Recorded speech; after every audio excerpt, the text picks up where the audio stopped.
कैमरे को सेट कर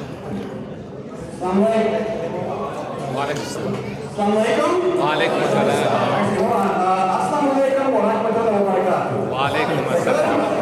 Thank you. You're practicing. I'm getting, so I'm not Muslim. I hope that's okay with everybody. All right?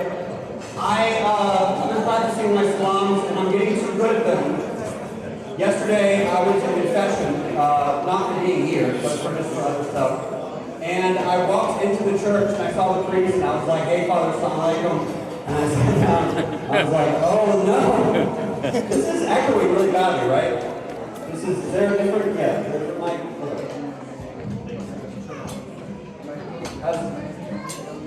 How's that sound? That's better. That sound better?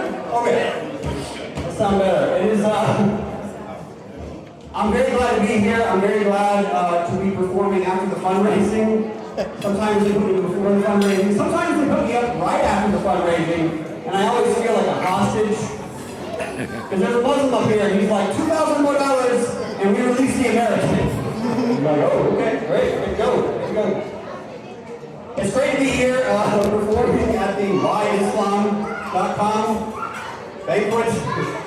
It's interesting, it's like, last week I performed at the HowAboutChristianity.com banquet. Before that was the Don't Forget About Judaism.gov banquet. And basically I'm here to do some money laundering. Because here's what happens.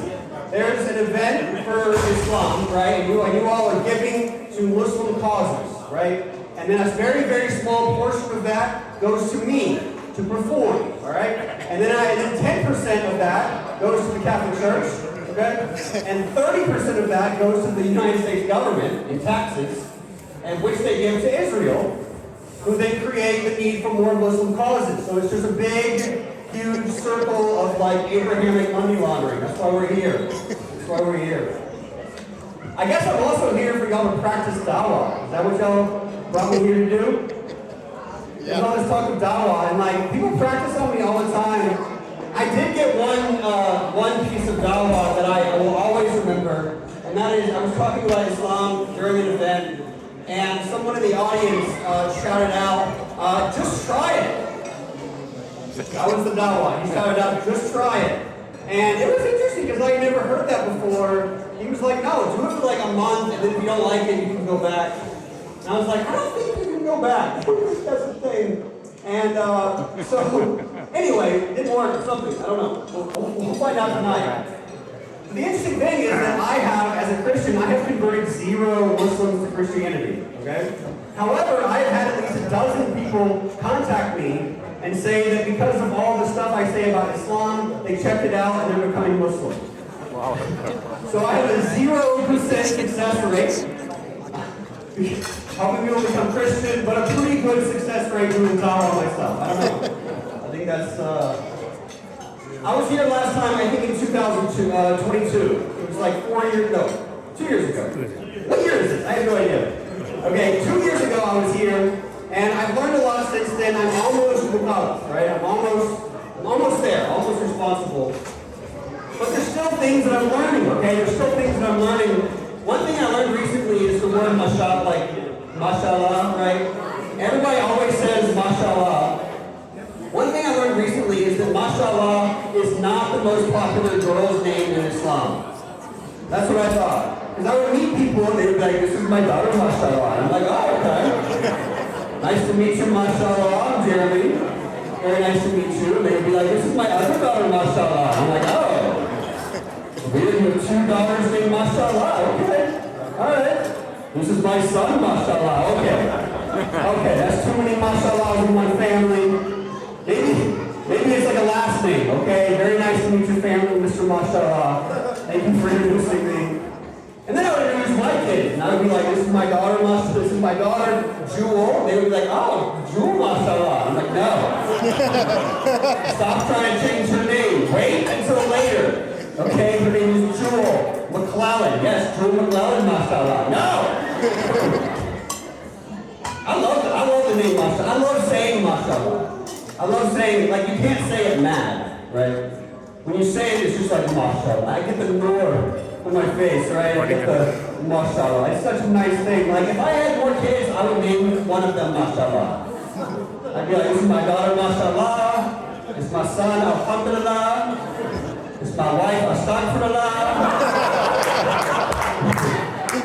And she will stay my wife, inshallah, right? Inshallah. Y'all are cool. I like you guys. I like you guys. If I do that joke in the UK, they get mad.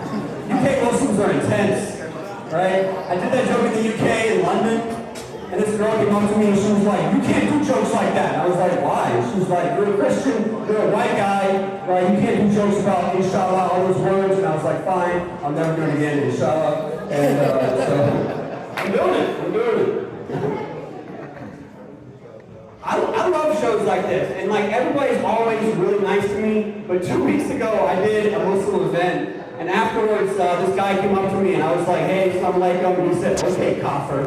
He called me a kafir, like right to my face. Like a hard R kafir. Not like kafa, not, "Hey, what's up, my kafir?" He wasn't cool about it at all. And I was like, I said salam to him. I said salam to him, he called me a kafir, and I'm like, fine, I take it back. I take the salams back. War alaikum. Tragedy alaikum.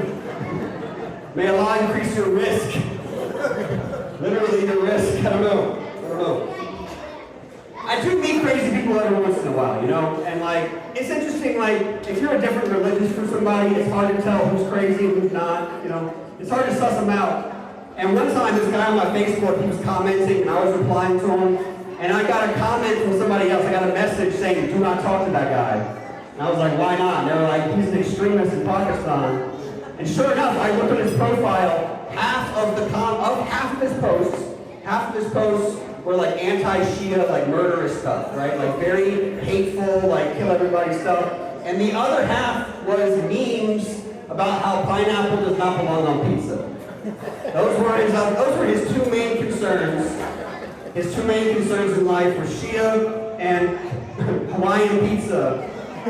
But what I love about that is that this guy was like a Muslim extremist, but his issue with Hawaiian pizza was not the ham. He was fine with the ham. He didn't say anything about the ham on Hawaiian pizza. It was the pineapple. That was his main concern. It was the pineapple on the pizza. I don't know. It's crazy. Growing up, I grew up in Charleston, South Carolina. Anybody know where that's from? There was a brother here earlier from Greenville, South Carolina. Like, South Carolina's not, I feel like we're the only two people in South Carolina that know about Islam. That's the two. That's the two of us. And I get excited when I see people from South Carolina. It's true. Where did he go? Where did he go? Brother Yeshua, right? What was his name? Evans. Yeah, Yeshua Evans. Where'd he go? He was like, there can only be two white people in the room at the same time. There's only two. There's me and you, so he had to go. But yeah, growing up, I didn't know a lot about Islam. I didn't know a lot about you guys, you know. And they didn't tell me a lot either. Like where I'm from, most of the Christians don't know. Well, I don't know. Like, how is it here in Corona, California? In my experience, Muslims tend to know more about Christianity than Christians know about Islam. You guys think that's true here? Yeah. Like most of the Christians that I know, they don't know Muslims believe in Jesus, right? They don't know that, and none of them know that that Muslims believe Jesus is coming back, right? Like at the end of time, he'll come back, he'll kill Trump, right? Like that's what it says. Trump or Netanyahu, one of those, I think, right? But it's weird to me, like that means that like if Islam is true and Jesus does come back, there's going to be a lot of very excited and then very confused Christians who are just like, Jesus, you're back, thank you for coming. He's like, you're welcome, assalamu alaikum. Like, what? Oh no. I love performing for you guys though. There is one event that I always get booked for, and that is whenever a church in America becomes a mosque. Whenever a church becomes a mosque, they will have a big grand reopening ceremony. And what comedian do they book to perform? Me. Just to rub it in. And I don't mind, it's great. But what I don't like is when they don't even change the outside of the church. Have you ever been to these mosques? You drive by, it still looks exactly like a church. It's like they're trying to trick people. They're like, no, come on in. Come on in, brother. It's still a church, come on in. Sometimes they even leave the cross up. They're like, no, it's a T. It's a T now. It stands for tuck beer. Come on in. Come on in. And here's why I really don't like it, is that I know at some point there's going to be a Christian family that moves in down the street, all right? Starts attending and just never realizes it's a mosque. They're like, man, we have been going to this new church, and it is so different, you guys. All the church services are on Fridays. It's very convenient to make you take your shoes off before you walk in. It's very Japanese. We love it. We love it. What else? Oh, a lot of nuns. A lot of nuns. Like every woman in there is a nun. And they're progressive, though. The nuns get married and have kids and everything. And oh, also, all the baptisms are in the bathroom. It's just super wet in there all the time. I don't know why. No, it's very devout Christians. They baptize themselves about 5 times a day. They are on fire for the Lord. Can I get on me? Anyway. But yeah, growing up, I didn't know a lot about Islam. However, I did work with people with intellectual disabilities. That's my background, okay? For 15 years, I worked with people with disabilities. And for a few of those years, the people that I took care of were Pakistani Muslims, okay? And it was my job as their Christian caregiver to help them be good Muslims. Which is an interesting relationship to have with people, you know? And back then, we didn't have whyislam.com so that I could do research on what Islam was and how to be a good caregiver. You Googled anything about Islam and it was only like jihadwatch.org or whatever. So you can watch jihad or something, I don't know. It was only that. So every time the guys would like need something, I'd be like, hold on, I gotta look it up. And then I would have to look it up. Look up online like what Islam says. Like basically like their madhab was just like whatever I found on the internet. That was it. That was what they followed. You know? And two of the guys, like one of them was Sunni and one of them was Shia, right? And I thought it would be a big deal. I thought it would be a big like thing they always fought over. It wasn't a big deal. Because one thing I've learned is that the real schism in Islam is not Sunni and Shia. It's about whether biryani should have potatoes in it, okay? Like raise your hand if you think biryani should have potatoes in it. Okay? Karachi people, okay. Raise your hand if it should not have potatoes in it. Okay, that's a majority, that's like a Sunni percentage of the audience. That's great, that's great. So, it's interesting. So, 2 years ago, I got to interview Imran Khan. You guys like Imran Khan? No? This guy's saying no? No? Are you related to the Sharifs by any chance? Or? No? No? Just not Imran Khan. Okay. Cool, alright. For the rest of you who cheer for Imran Khan, there's a black Vigo outside waiting to arrest you as we speak. No, but I got to interview Imran Khan online. Okay, I got to interview him for like an hour, right? And at the end of the hour, I asked him, I was like, Imran, I said, Khansab, I have to ask you, biryani, alu ya no alu. You know what he said? He said alu. Like some potatoes, I don't know, it's true. I'm trying to learn Urdu. Does anyone here speak Urdu? Anyone here speak? Okay, a bunch of you speak Urdu. I am trying to learn it, and the main reason is just to tell what people are saying, like in the comment section of my Facebook page. Because I'll get comments that are like, Jeremy, you're my favorite Gora, right? I'll say Gora, and I'll look it up, and it means horse. I'm like, I don't know what that is. Okay, that's fine. Here's the thing, I can't speak Urdu unless I have a sinus infection. That's the main issue. It's like I can't pronounce the words. Like kurta. This is kurta, right? Kurta. And then there's kutta. Right? Kutta is like a dog, right? And then there's kota. Kota, that's the biryani in Lahore, right? That's the donkey meat they serve in Lahore. It's true, right? Kutta. I didn't know that kutta was a bad word in Urdu, because I like dogs, you know, I didn't know that it was like a bad thing to call somebody. And I was being interviewed on PCV. I was on PCV and they were interviewing me, and they were asking me about my family, and I was trying to say that my wife is a dog person, Like she loves dogs, and I was like, Many Bibi, put to no. Put to no. Many Bibi, Many Begum, put to no, hey. Astagfirullah. Okay, name, Astagfirullah. And I was also trying to say that our marriage was awesome, right? I was trying to say that our marriage was awesome. They're like, how's your marriage? And I was like, oh, Zabardasti. Zabardasti, our marriage is Zabardasti. Many Begum, Zabardasti, Kutumrohi. And they were just like, this guy hates his wife. This guy hates his wife. It's true though. I like Urdu. I like speaking Urdu. I like hearing Urdu. I just got back from Australia, which is interesting because everybody there speaks Urdu with an Australian accent, and like I can't understand like "Hamari sath chalenge, kya aap hamari sath chalenge, mate?" I'm like, it's weird. It's weird.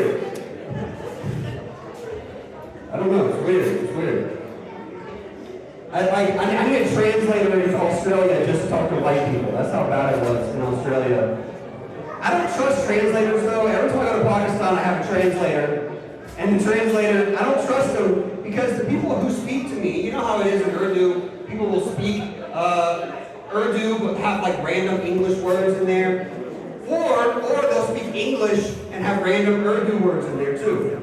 Like it always keeps me in suspense. Because they'll be telling a story, they'll be talking in English, and they'll be like, I went to the store the other day, and a man came in, and he reached into his jacket, and he pulled out, like, what? What did he pull out? I will never know. I'll never know. But the translator, right, people come up to me, and they're doing the opposite. They'll be like, blah, blah, blah, blah, blah, blah, blah, blah, blah, kidnapping, blah, blah, blah, blah, blah.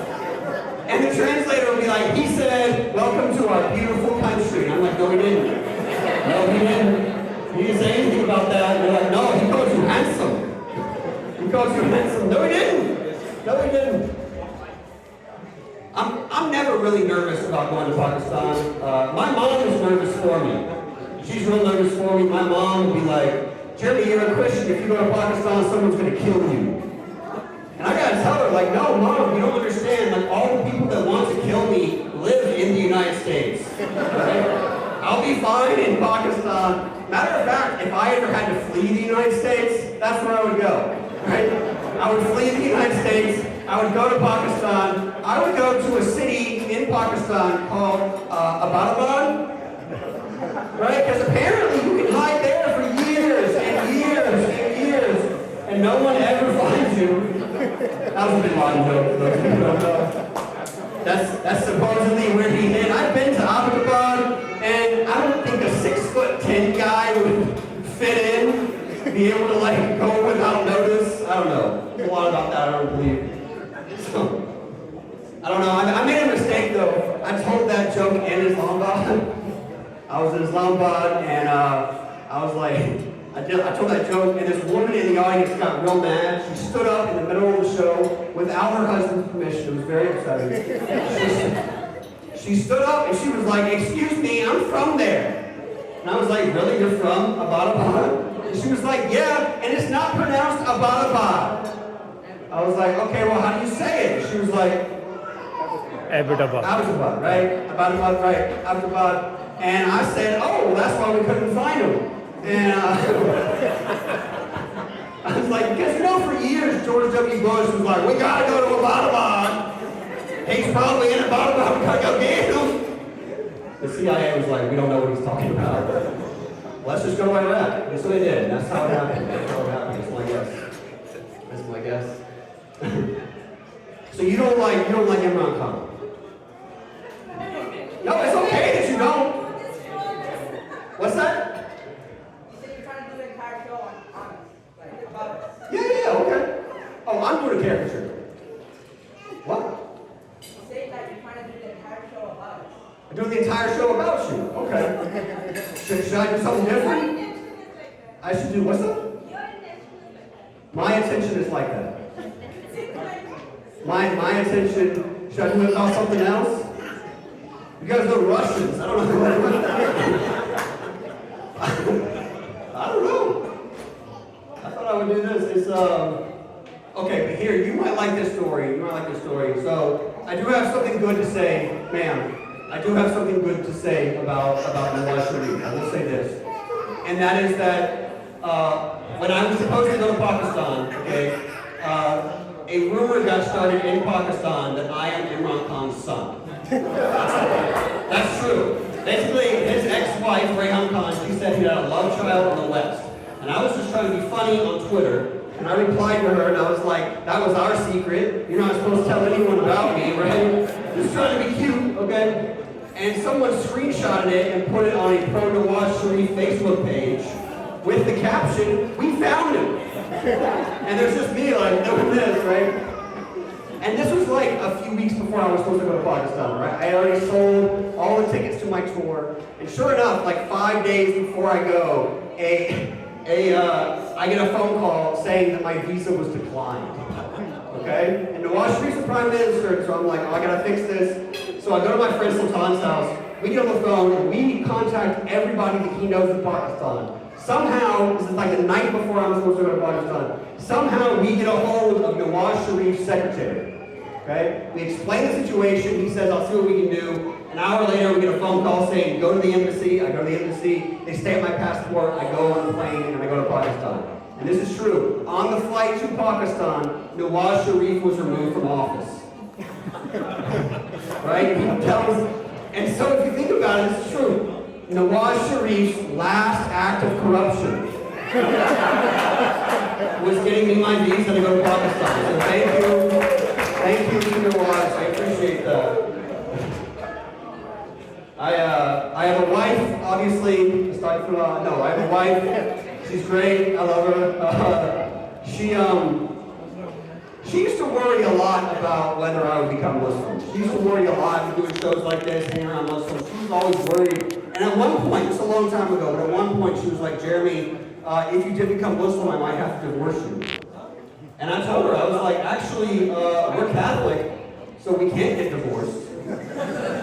So you would have to become Muslim too, just to divorce me for becoming Muslim. And you've heard people like divorce, or you've heard people like converting to like get married. Like she'd have to convert to divorce. That's how much commitment it would take. It's a beautiful thing. It's a beautiful thing. I don't know. And but I remember one time. She doesn't worry about it too much anymore, but like there are like things that will make her like worry about it. Like I was on tour, it was like me and like 4 Muslim comics, right? And we were on tour, and we were backstage in the green room, and the like screw fell out of my glasses. I can't see anything without my glasses, and so I was like on my hands and knees looking for the screw. And as a Catholic, I was doing right. I was saying a prayer to Saint Thomas. To like find something that I lost, okay? So I'm on my hands and knees doing that. Meanwhile, the Muslim comics are surrounding me, saying the Surah Doha. They're like reciting this like the Quran so that I would find my glasses. And so I'm on my hands and knees like this, and all the Muslims are reciting the Quran, and my wife walks in. And she's like, Jeremy, what are you doing? I was like, oh, look at this. No. I had a screw. I had a screw loose and I lost something. And I'm finding it. She was like, that's what I worried about. I don't know. We have started to worry a little bit that my kids might be Muslim. We've started to worry that. And not in the way that you guys are like, every baby's Muslim. I know why you say that. I know about the fitrah. You don't have to explain the fitrah to me after the show. Everyone always wants to explain the fitrah to me. And at first I was like, I don't even know what that is. I'm like, is that what causes the eczema? Is that like the thing on that? I'm like giving them a bath and stuff. No. I don't mean the fitrah. I mean there have been signs that my kids might be Muslim, okay? Number 1, they were both born on the first day of Ramadan. It's true, okay? MashaAllah. MashaAllah. My 2 kids, MashaAllah. Alhamdulillah. They were born the first day of Ramadan, and they were both late. That's one thing I did not understand, like as a caregiver, like interacting with Muslims. I still do not understand your attitude towards time. It's because it's not just that like you're relaxed about time. Like that's the stereotype of Muslim time or whatever. It's the extremes of it, right? Because I'll be like, okay, what time am I performing? I will ask the organizers, what time am I performing tonight? And they will tell me, you are going on sometime between 6 p.m. and 9 a.m. next Tuesday, sometime in there. We don't know. We're Muslim. Time's an illusion, whatever. And then I'll ask, what time is Isha? And they're like, 7:45. I'm like, oh, like around 7:45? No, 7:45 exactly. I'm like, oh, very punctual people, but only when it comes to God. Right? That's it. Everything else is like very loose, and it's like, no, this is my word, this is the time. Interesting. I don't mean like that. No. So, no. But the main reason why we think my kids might be Muslim, I will leave you guys with this. It's been amazing. Actually, in order to hear this last joke, I do need to ask, can we have some more donations? How about this? For every $50 more we raise right now, I will say one syllable of the Shahada. How about that? $50 more. Raise your hand if I can get $50 more. $50 a month. That's all it takes. And then when you stop paying, I'll go back. So it's only good for as long as you pay. Anyone? Anyone for? No? Ashhadu la ilaha illallah, etc. Right? That's it? That's it? That's all I gotta say? That's the easy part. Come on. No? Okay. Anyway, thank you for supporting ICNA. Thank you for, well, hold on. I do have one last sign that my kids might be Muslim. And that is they love being read to. They love being read to. One book in particular, not that book.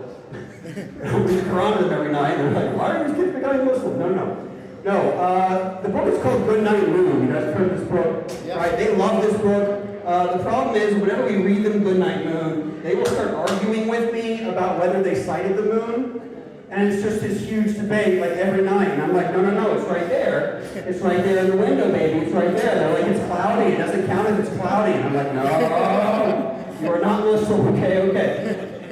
The schedule says the moon is right there. Like, we don't go by the schedule. We go by whether we can see it like our ancestors. And I'm like, oh, no. Okay. ICNA says the moon is right there. Like, we don't let ICNA tell us what to do. It's a huge debate. So here's how we resolve it. We go across the room, pick up a toy phone, and call a Saudi baby and ask them if they saw the moon. If the Saudis saw it, it's there. It's there, right? Anyway, thank you guys so much for having me. Jazakallah khair. Please give it to ICNA. Let's get, are you coming back up? Or am I the end? You're the end. I'll say a final word. Okay, he'll say a final word. Please give it up for him. Thank you. Appreciate it.